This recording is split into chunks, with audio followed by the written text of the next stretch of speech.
Hello बच्चों, स्वागत है आप सभी का और एक बार पंकज सुपकर स्पेशल यूट्यूब चैनल में। जैसे कि मैंने प्रॉमिस किया था, मैं most relevant question, most important question जो सेल चैप्टर का है, 25 टू 30 क्वेश्चन मैं अपलोड करूंगा। तो मैंने 25 टू 30 क्वेश्चन सेल चैप्टर का अपलोड नहीं किया था अभी तक, क्योंकि कारण ये है कि स्टूडेंट्स आप लोग चैनल को देख तो रहे हैं पर सब्सक्राइब नहीं कर रहे हैं, लाइक नहीं कर रहे हैं। तो जैसे ही आप लोग वापस से सेल चैप्टर का लाइक 25 लाइक के पार लेके जाते हैं और व्यूज आप लोग 150 कर लेते हैं, तो मैं नया एक वीडियो अपलोड करूंगा। और वो वीडियो होगा हम लोगों के एनिमल किंगडम का most expected, most relevant question जो आने वाला है बीएससी पैरामेडिकल नर्सिंग और जेसीसीईबी एग्रीकल्चर 2025 के लिए। ठीक है, तो चलिए हम लोग बिना देरी करते हुए शुरू करते हैं अपने आज के क्वेश्चन सीरीज को। तो cell the unit of life start करते हैं हम लोग। आइए एक परफेक्ट पेन का कलर सिलेक्ट कर लेते हैं और शुरू करते हैं। देखिए, पहला क्वेश्चन है स्टेटमेंट वाइज क्वेश्चन। क्वेश्चन क्या कह रहा है, क्वेश्चन को देखते हैं। Unicellular organism are not capable of independent existence. Sir, unicellular organism independent existence के लिए केपेबल नहीं है। क्या ये बात सही है? नहीं, ये बात क्या है, गलत है। सर, यूनिसेलुलर ऑर्गेनिज्म केपेबल होते हैं इंडिपेंडेंट एग्जिस्टेंस के लिए। तो इन एनिमेट या नॉन लिविंग थिंग और लिविंग थिंग को डिफरेंशिएट कौन करता है? सर, सेल करता है। ठीक है, पर anything less than a single cell, एक सेल से अगर कोई सब्सटेंस लेस होता है तो उसे हम लोग लिविंग नहीं कहते, as in the case of virus, viroid, primes. ठीक है, ये हो गया। नेक्स्ट क्वेश्चन क्या है, नेक्स्ट स्टेटमेंट क्या है? नेक्स्ट स्टेटमेंट है cell is the fundamental structural and functional unit of some living organism. नहीं, ये स्टेटमेंट भी क्या है, यहाँ पे देखिए सम लिविंग ऑर्गेनिज्म लिखा है, तो ये स्टेटमेंट भी क्या हो जाएगा, ये स्टेटमेंट भी रॉन्ग स्टेटमेंट है, ऑल लिविंग ऑर्गेनिज्म का होता है। तो आंसर क्या हो जाएगा, both statement 1 and 2 are incorrect. Next question में मूव करते हैं। नेक्स्ट क्वेश्चन क्या कह रहा है, which of the following, question क्या कह रहा है, क्वेश्चन कह रहा है which of the following scientist examined a large number of plant, which of the following scientist examined a large number of plant and observed that, उसका observation क्या था, observed that all plant are composed of different type of cell and the cell form tissues। Sir, कौन सा scientist था जो ये सारे different चीज को ऑब्जर्व किया था? तो सर, दो साइंटिस्ट थे इनिशियली जो सेल थ्योरी को बनाए थे, 1938 और 39 के बीच में जो दो साइंटिस्ट आए थे, एक था मथायस कैलिडन और एक था थियोडोर श्वान। थियोडोर श्वान, श्वान जैसे कि श्वान किसका नाम होता है, श्वान होता है कुत्ता के संस्कृत नेम को हम लोग कहते हैं। ठीक है, तो वैसे हम लोग याद कर सकते हैं, एनिमल का नेम है वो श्वान। ठीक है, तो हम लोग याद करेंगे थियोडोर श्वान कौन था, एक ब्रिटिश जूलॉजिस्ट था। और जर्मन बॉटनिस्ट कौन था, मथायस कैलिडन था। तो ये स्टेटमेंट का आंसर क्या हो जाएगा, ये आंसर हो जाएगा Matthias Schleiden. He was the one, वो बताए थे कि plant bodies are made of different kind of cell and the cell form tissues of the plant. Next question को हम लोग मूव करते हुए देखते हैं। Who among the following proposed the hypothesis that the bodies of animals and plant are composed of cell and product of cell? Sir, ये hypothesis किसने दिया था? बहुत इंपॉर्टेंट है सेल थ्योरी, ये सेल थ्योरी पोर्शन का हाइपोथेसिस दिया था। सबसे पहले क्वेश्चन को देखते हैं, ये हाइपोथेसिस किसने दिया था? ये हाइपोथेसिस दिया था किसने, क्या क्या हाइपोथेसिस था कि प्लांट और एनिमल्स कंपोज होते हैं सेल से और प्रोडक्ट ऑफ, और क्या होता है, प्रोडक्ट ऑफ सेल्स। ठीक है, प्रोडक्ट ऑफ सेल। तो आंसर हो जाएगा सर हम लोगों का ये थियोडोर श्वान, जो ब्रिटिश जूलॉजिस्ट था, उसने ये हाइपोथेसिस दिया था। नेक्स्ट क्वेश्चन में मूव करते हुए हम लोग पढ़ेंगे, prokaryotic cell lack membrane bound organelles. हाँ सर, ये स्टेटमेंट तो सही है, मेम्ब्रेन बाउंड ऑर्गेनेल्स प्रेजेंट नहीं होते प्रोकैरियोटिक सेल में, इसीलिए वो लोग का न्यूक्लियस भी फॉल्स न्यूक्लियस या न्यूक्लियोइड होता है। ठीक है, animal cell contain membrane bound organelle called centrosome which help in cell division. हाँ, क्या बोला गया यहाँ पे, एनिमल सेल कंटेन करते हैं क्या, एनिमल सेल कंटेन करते हैं सेंट्रोसोम। सेंट्रोसोम किस में हेल्प करता है सर, सेंट्रोसोम हेल्प करता है हम लोगों के सेल्फ डिवीजन में। सर, ये स्टेटमेंट क्या है हम लोग का, ये स्टेटमेंट है गलत। ठीक है, नेक्स्ट देखते हैं। नेक्स्ट, सेंट्रोसोम हेल्प नहीं करता है, क्या हेल्प करता है सेल डिवीजन के लिए? एक्चुअली आप लोग कमेंट डाउन कीजिए, आंसर हो जाएगा option number C, statement 1 is only the correct statement. Next question move करते हुए, who gave the concept of omnis cellula e cellula. Sir, omnis cellula e cellula या फिर cell arise from the new cell arise from the pre existing cell, ये किसने बताया था? ये रेडोल्फ विर्चाउ जी ने आके बताया था, ये एक मॉडिफिकेशन दिए थे सेल थ्योरी में। राइट, नेक्स्ट क्वेश्चन देखते हैं। The nucleus is the main arena of cellular activities in both plant and animal cell. Statement 1 क्या कह रहा है? The nucleus is the main arena of cellular activities. Sir nucleus क्या होता है? न्यूक्लियस मेन एरिया होता है सेलुलर एक्टिविटीज का। न्यूक्लियस तो master part of the cell है, बट मेन अरीना क्या है सर? साइटोप्लाज्म है। तो ये क्या हो जाएगा? ये हो जाएगा गलत। ठीक है, next, ribosome are present in both eukaryotic as well as prokaryotic cell. हाँ, यूकैरियोटिक प्रोकैरियोटिक दोनों में राइबोसोम प्रेजेंट होता है। प्रोकैरियोटिक में होता है 70s 50s प्लस 30s, और हम लोगों में होता है 60s plus 40s is equal to 80s ribosome. Right, अब देखते हैं यहाँ पे स्टेटमेंट क्या होगा। स्टेटमेंट 2 करेक्ट है, तो यहाँ पे आंसर हो जाएगा option number D. Next question में मूव करते हुए हम लोग देखते हैं, which among the following is not a membrane bound organelle. Sir membrane bound organelle कौन सा नहीं है? तो मेम्ब्रेन बाउंड ऑर्गेनल नहीं है सर हम लोगों का, जस्ट अ सेकेंड स्टूडेंट। हाँ, मेम्ब्रेन बाउंड ऑर्गेनल कौन सा नहीं है सर हम लोगों का? मेम्ब्रेन बाउंड ऑर्गेनल हम लोगों का राइबोसोम नहीं। ठीक है, राइबोसोम क्या है? Non membrane bound organelle. बाकी लाइसोसोम, माइटोकॉन्ड्रिया, न्यूक्लियस, ये सब क्या है? Membrane bound organelle. तो ये मिलेगा कहां पे हम लोगों को? प्रोकैरियोट्स के पास मिलेगा। ठीक है, नेक्स्ट क्वेश्चन में देखते हैं हम लोग, human red blood cell are about dash in diameter. Sir human red blood cell होता है कितना डायमीटर में? ह्यूमन रेड ब्लड सेल होता है 0.7 माइक्रोमीटर या 7 into 10⁻⁷ metre in the diameter. Right sir, longest cell क्या होता है? लॉन्गेस्ट सेल होता है नर्व सेल। सबसे लार्जेस्ट सेल ह्यूमन बॉडी में होता है ओवा, और सबसे लार्जेस्ट सेल अगर हम लोग बात करें ऐसे नॉर्मली, तो सबसे लार्जेस्ट सेल होता है हम लोगों का, लार्जेस्ट मतलब बिगेस्ट सेल होता है हम लोगों का ऑस्ट्रिच एग। नेक्स्ट देखते हैं, which of the following is not a prokaryotic cell. Sir कौन सा प्रोकैरियोटिक सेल नहीं है? प्रोकैरियोटिक सेल कौन सा नहीं है सर? आइए देखते हैं, ऑस्ट्रिच एग। ऑस्ट्रिच एग क्या हो जाएगा? ऑस्ट्रिच एग प्रोकैरियोटिक सेल नहीं है। PPLO, pleuro pneumonia like organism, इसी को हम लोग माइकोप्लाज्मा कहते हैं। किसमें आता है? फाइलम प्रोटिस्टा, किंगडम प्रोटिस्टा में आता है सर, किंगडम मोनेरा में आता है, सॉरी स्टूडेंट, किंगडम मोनेरा में आता है सर। सबसे स्मॉलेस्ट सेल पाया जाता है 0.1 से 0.01 माइक्रोमीटर का होता है ये। ठीक है, ब्लू ग्रीन एल्गे, इसे साइनोबैक्टीरिया कहते हैं हम लोग। ये क्या होता है सर? इसमें प्रिमिटिव क्लोरोफिल पिगमेंट्स प्रेजेंट होते हैं। ठीक है, आगे बढ़ते हैं। Next, a specialised differentiated form of cell membrane called as mesosome. Sir mesosome किसका कैरेक्टर होता है? मीजोसोम कैरेक्टर होता है प्रोकैरियोट्स का। यहाँ पे सेल मेम्ब्रेन क्या करते हैं? सेल मेम्ब्रेन इनर साइड चले जाते हैं। सेल मेम्ब्रेन क्या करते हैं? सेल मेम्ब्रेन इनर साइड चले जाते हैं। ये क्या प्रोवाइड करता है? ये प्रोवाइड करता है सी, ये एक्चुअली एनालॉगस टू माइटोकॉन्ड्रिया होता है, और ये प्रोवाइड करता है क्या? ये प्रोवाइड करता है site for aerobic respiration as well as ये सेल डिवीजन को भी प्रमोट करता है। नेक्स्ट देखते हैं question, capsule and slime layer are summarised under the term. Sir capsule और स्लाइम लेयर, कैप्सूल सर अगर सेल वॉल, अगर जो सेल एनवेलप थिक होता है तो हम लोग उसे कैप्सूल कहते हैं, और अगर सेल एनवेलप थिन और जेली लाइक सब्सटेंस होता है तो उस हम लोग उसे क्या कहते हैं? स्लाइम लेयर कहते हैं। वो दोनों किसके अंदर आएगा सर? वो दोनों आ जाएगा किसके अंदर? वो दोनों आ जाएगा हम लोग के ग्लाइकोकैलिक्स के अंदर। एक्सक्यूज मी स्टूडेंट, क्या हो गया? ठीक है, वो दोनों आ जाएगा किसके अंदर? वो दोनों आ जाएगा ग्लाइकोकैलिक्स के अंदर। Cell wall plus glycocalyx plus cell wall plus glycocalyx plus हम लोगों का अगर प्लाज्मा मेम्ब्रेन को देखेंगे तो वो बन जाएगा तीनों मिला के सेल एनवेलप। ठीक है, next question, mesosome are formed by the extension of what. Mesosome are formed by the extension of the plasma membrane या the cell membrane. Plasma membrane या सेल मेम्ब्रेन, बॉडी के प्लाज्मा मेम्ब्रेन या cell membrane जब inward folding show करता है तो इस inward folding को हम लोग कहते हैं मीजोसोम। राइट, नेक्स्ट क्वेश्चन में मूव करते हैं हम लोग।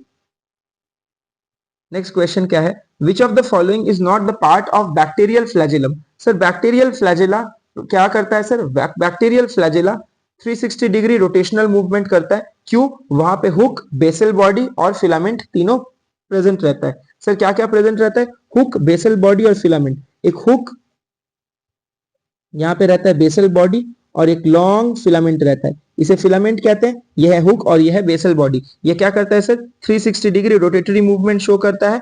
और जो हम लोग का ये फ्लैजिला किससे बनता है सर? फ्लैजिलिन प्रोटीन से। बैक्टीरियल फ्लैजिला बनता है फ्लैजिलिन प्रोटीन से, और जो प्रोकैरियोट यूकैरियोट्स में फ्लैजिला होता है। सर यूकैरियोट्स में फ्लैजिला कहाँ होता है? जैसे स्पर्म सेल उसमें फ्लैजिला है, तो हम लोग का फ्लैजिला बनता है ट्यूबुलिन प्रोटीन से। राइट, हम लोग का फ्लैजिला शो करता है विप्लैश मूवमेंट, 360 डिग्री मूवमेंट नहीं करता है, वो लोग का मूवमेंट 360 डिग्री मूवमेंट होता है। तो यहाँ पे आंसर क्या हो जाएगा सर? आंसर हो जाएगा microtubules, option number C, microtubules present नहीं होते हैं बैक्टीरियल फ्लैजिलम में। प्रेजेंट क्या क्या होता है? फिलामेंट, बेसल बॉडी और हुक। नेक्स्ट क्वेश्चन में मूव करते हुए देखते हैं हम लोग, mark the odd one out. आइए हम लोग ऑड वन आउट को मार्क करते हैं on the basis of motility. ठीक है, मोटिलिटी मतलब मूवमेंट करने का कैपेसिटी। देखते हैं, फ्लैजिला इट अलाउज मूवमेंट, पिलाई फिम्ब्री ये भी मूवमेंट को, ये नहीं, पिलाई फिम्ब्री मूवमेंट अलाउ नहीं करते। पिलाई फिम्ब्री क्या नहीं करते? मूवमेंट अलाउ नहीं करते। ये भी मूवमेंट अलाउ नहीं करेगा, ये भी मूवमेंट अलाउ नहीं करेगा। Both B and C, mark the odd one out. तो अब हम लोग को ऑड वन आउट अगर निकालना है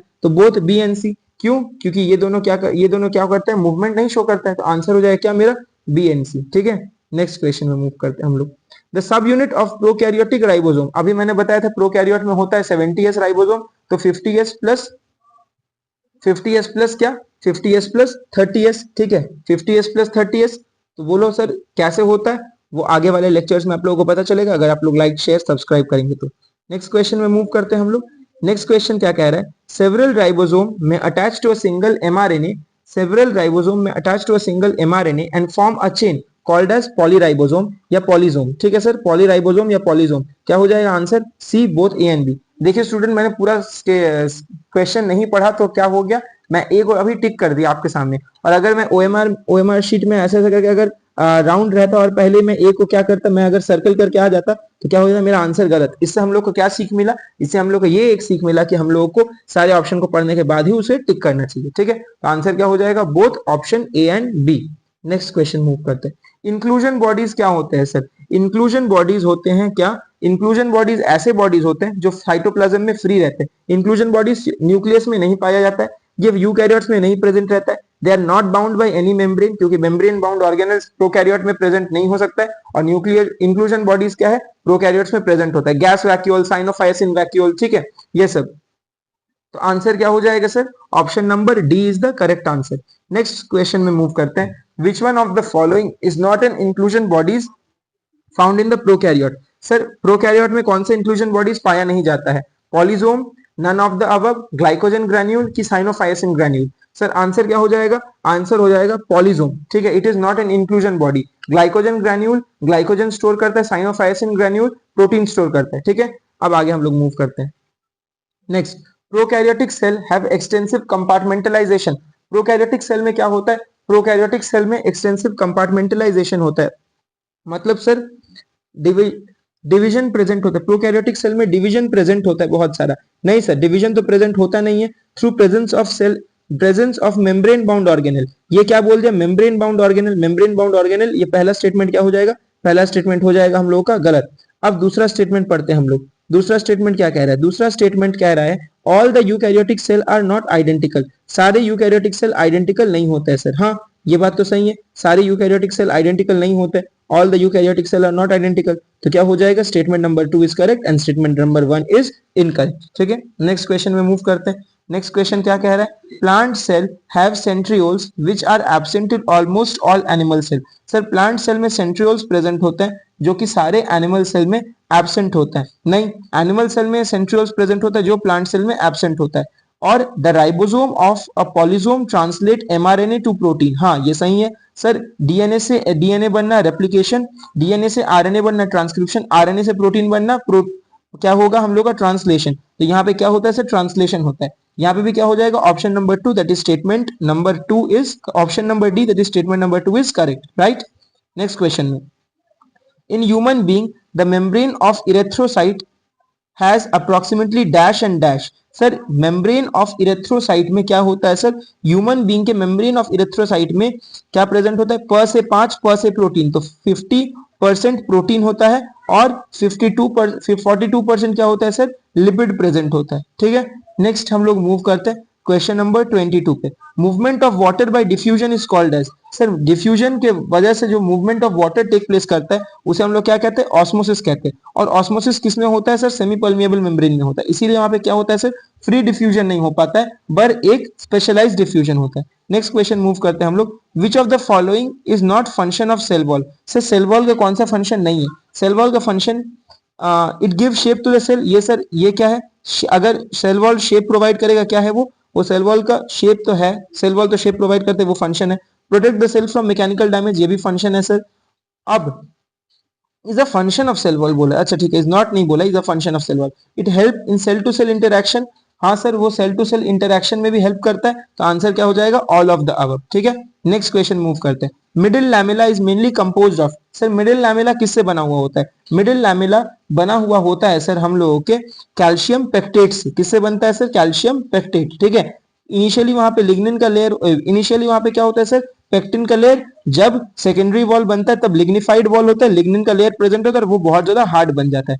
नेक्स्ट क्वेश्चन मूव करते हैं। विच ऑफ द फॉलोइंग, और मिडिल लैमेला किससे बनता है सर, फ्रैग्मोप्लास्ट से बनता है। ठीक है, फ्रैग्मोप्लास्ट, बहुत सारे फ्रैग्मोप्लास्ट ज्वाइन होकर मिडिल लैमेला बनाता है। नेक्स्ट, और मिडिल बहुत सारे मिडिल लैमेला ज्वाइन होकर क्या बनाता है हम लोगों का, बहुत सारे मिडिल लैमेला ज्वाइन होकर बनाता है एक प्राइमरी वॉल। देखो, विच of the following is not a part of endomembrane system, sir endomembrane system का पार्ट कौन सा नहीं है, आइए बताते हैं। एंडोमेम्ब्रेन सिस्टम क्या होता है, एंडोमेम्ब्रेन सिस्टम में चार मेन ऑर्गेनल्स कनेक्टेड रहते हैं। चार मेन ऑर्गेनल्स क्या क्या होते हैं सर, चार मेन ऑर्गेनल्स होते हैं हम लोगों के, endoplasmic reticulum, Golgi bodies, vacuoles, और एक ऑर्गेनल जो होता है वो आप लोग कमेंट कीजिएगा। तो यहाँ पे माइटोकॉन्ड्रिया नहीं होता है सर, एक एंडोमेम्ब्रेन सिस्टम ऑर्गेनल। ठीक है, ये क्या होता है, ये डबल मेम्ब्रेन बाउंड ऑर्गेनल होता है सर। यहाँ पे क्रिस्टी प्रेजेंट होते हैं जो कि इसके अपफोल्ड और डाउनफोल्ड होते हैं। ठीक है, आगे बढ़ते हैं। Next question, which of the following cell organelle is involve in protein synthesis, बहुत इंपॉर्टेंट है सर, कौन सा सेल ऑर्गेनल प्रोटीन सिंथेसिस में इन्वॉल्व होता है, तो रफ एंडोप्लाज्मिक रेटिकुलम इन्वॉल्व होता है सर, क्यों, क्योंकि उसमें राइबोसोम प्रेजेंट होता है, और राइबोसोम क्या होता है, ribosome factory of protein synthesis होता है। नेक्स्ट क्वेश्चन में मूव करते हैं। नेक्स्ट क्वेश्चन क्या कह रहा है, question number 27, in animal cell lipid like steroid hormone are synthesised in what, sir in animal cell the lipid like steroid hormone are synthesized in the SER smooth endoplasmic reticulum में, steroidal hormones बनते हैं smooth endoplasmic reticulum में, और protein secretion होता है rough endoplasmic reticulum में। Next question move करते हैं हम लोग। नेक्स्ट क्वेश्चन क्या है, नेक्स्ट क्वेश्चन है cisternae are found in what, cisternae are found in where, cisternae कहाँ पाया जाता है सर, एक सेकेंड, हाँ अब ठीक है, सिस्टर्नी कहाँ पाया जाता है सर, सिस्टर्नी पाया जाता है हम लोगों के गोल्गी बॉडीज में, गोल्गी बॉडीज में, गोल्गी बॉडीज में दो पार्ट होता है सर, कनकेव पार्ट और कन्वेक्स पार्ट। ये इन क्लोज कांटेक्ट रहता है किसके सर, ये क्लोज कांटेक्ट में रहते हैं हम लोग के एंडोप्लाज्मिक रेटिकुलम के साथ। अब आगे देखते हैं इसका काम क्या था सर, इसका गोल्गी बॉडी का काम था पैकेजिंग करके चीज को सेल के बाहर लेके जाना। ठीक है, the cisternae of the Golgi complex have a cis face and trans face. आइए सर चेक करते हैं क्या बोल रहा है यहाँ पे, यहाँ पे बोल रहा है जो सिस्टर, यहाँ पे क्या बोल रहा है सर, यहाँ पे बोल रहा है जो सिस्टर्ने होता है गोल्गी कॉम्प्लेक्स का, उसमें क्या होता है सर, एक सिस फेस और एक ट्रांस फेस होता है। ठीक है, तो क्या हो जाएगा यहाँ पे आंसर, हाँ ये तो होता ही है सर, ये होता है। ठीक है, सिस फेस और ट्रांस फेस दोनों ही टाइप का फेज होता है यहाँ पे सर, और the cis phase is also called as the forming phase. ठीक है सर, सिस फेज को हम लोग क्या बोलेंगे, सिस फेज को हम लोग बोलेंगे फॉर्मिंग फेज, सही है, और ट्रांस फेज को हम लोग बोलेंगे मैच्योरिंग फेज। ठीक है, सिस फेज को बोलेंगे फॉर्मिंग फेज और ट्रांस फेज को बोलेंगे maturing phase. Both statement 1 and 2 are correct, तो यहाँ पे option number A is the correct answer. आइए अब मूव करते हैं आगे हम लोग। Next, the Golgi apparatus remains in close association. The Golgi apparatus remains in close association with which of the following organelle? अभी मैंने बताया सर Golgi apparatus क्या करता है, Golgi apparatus एंडोप्लाज्मिक रेटिकुलम के साथ क्लोज एसोसिएशन में रहता है, और एंडोप्लाज्मिक रेटिकुलम के साथ इसीलिए रहता है क्योंकि एंडोप्लाज्मिक रेटिकुलम सब्सटेंस को रिलीज करता है, और गोल्गी apparatus क्या करता है, पैकिंग ऑफ द सब्सटेंस करता है और फिर उसको सेल के बाहर फाइनली रिलीज करता है। Next question, Golgi apparatus is the important site of formation of glycoprotein and glycolipid। Sir क्या बोल रहे हैं, ग्लाइकोप्रोटीन और ग्लाइकोलिपिड कहाँ फॉर्म होता है सर, गोल्गी apparatus में फॉर्म होता है। ठीक है, ये तो सही बात है। और Golgi apparatus is a membrane bound organelle, sir Golgi apparatus क्या मेम्ब्रेन बाउंड ऑर्गेनल होता है, हाँ मेम्ब्रेन बाउंड ऑर्गेनल होता है, इसीलिए कहाँ पाया जाता है, ये यूकैरियोट में पाया जाता है, प्रोकैरियोट में नहीं पाया जाता है। Statement 1 and 2 both are correct statement. Next question में मूव करते हैं। नेक्स्ट क्वेश्चन क्या कह रहा है, which of the following cell organelle store hydrolytic enzyme, बहुत इंपॉर्टेंट है सर, कौन सा सेल हाइड्रोलाइटिक एंजाइम स्टोर करता है, हाइड्रोलाइटिक एंजाइम क्या करता है सर, डाइजेस्टिंग एंजाइम होता है। Cell digesting cell suicidal bag कौन है सर, लाइसोसोम है। लाइसोसोम क्या करता है सर, हाइड्रोलाइटिक एंजाइम कंटेन करता है जो कोई भी फूड मटेरियल या सेल के worn out tear out part को डाइजेस्ट आउट कर जाता है। ठीक है, next, the vacuole is a non membrane bound space found in the cytoplasm. Vacuole क्या है सर, वैक्यूल है एक नॉन मेम्ब्रेन बाउंड स्पेस जो पाया जाता है साइटोप्लाज्म में। ठीक है, बहुत ही सुंदर, सही है, सही है सर। ये क्या है, ये गलत है यहाँ, सही है, हाँ गलत है। Vacuole contain water essential nutrient and mineral salt use for the salt. यहाँ पे क्या है सर, ये स्टेटमेंट भी गलत है। आंसर क्या हो जाएगा, both statement 1 and 2 are incorrect. Next question में मूव करते हैं। In plant the vacuole can occupy up to what percent of the volume of cell. फिर प्लांट में vacuole 90% of the volume of cell occupy करता है। ठीक है sir, thank you students. आज हम लोग सेशन को यहाँ पे एंड करते हैं। होप सो आप लोगों को बहुत अच्छा लगा होगा वीडियो। अगर अच्छा लगा है तो प्लीज लाइक शेयर सब्सक्राइब और चैनल को सपोर्ट कीजिएगा। और ऐसे ही इंटरेस्टिंग वीडियोस अगर आप लोगों को चाहिए तो आप लोग कमेंट कर सकते हैं। नेक्स्ट चैप्टर आप लोगों को कौन सा चाहिए, मैं उसी चैप्टर के बेसिस से आप लोगों को अपलोड करता जाऊंगा। सबसे पहले हम लोग बायो के सारी इंपॉर्टेंट सीरीज को करते हैं, फिर केमिस्ट्री के कुछ इंपॉर्टेंट और फिजिक्स के कुछ इंपॉर्टेंट सीरीज को करते हैं। होप सो आप लोगों को अच्छा लगा है। तो thank you for watching the channel. Thank you so much.